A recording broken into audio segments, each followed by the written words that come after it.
So the second question says, find the equation of the line that is parallel to 3x plus 4y is equal to 10 and passes through the point -2, 3।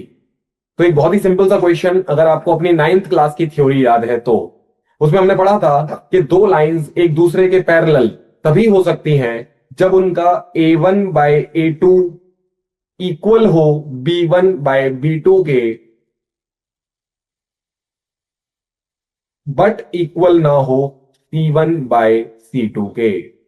जहां पे a, b और c क्या बताते हैं, तो x और y का coefficient बताते हैं a और b, और c होता है हमारा constant which is a number. तो मुझे अपने a1 b1 c1 दिखाई दे रहे हैं मेरी ओरिजिनल इक्वेशन में। a1 है 3, b1 है 4 और c1 है 10।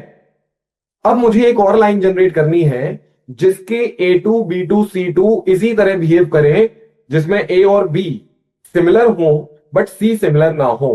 तो इतने से ही मैं अपने तीन ऑप्शंस जो मेरे सामने गिवन है, बेसिकली चार ऑप्शन जिसमें एक नन ऑफ द अबव है, उसके अलावा तीन में देखूं तो मेरा ऑप्शन ए और ऑप्शन सी बिल्कुल सेम रिजल्ट्स दे रहे हैं 3x प्लस 4y, जिससे क्लियर होता है कि ऑप्शन बी डेफिनेटली गलत है।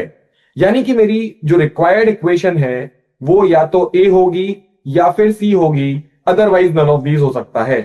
तो डेफिनेटली मेरी जो रिक्वायर्ड इक्वेशन है वो होगी 3x plus 4y is equal to के। के क्यों लिया मैंने, क्योंकि हम ध्यान से देखें तो C1 और C2 का जो रेशियो है वो इक्वल नहीं आना चाहिए A और B के रेशियो के। यानी कि C डेफिनेटली 10 तो नहीं, कोई भी नंबर हो सकता है।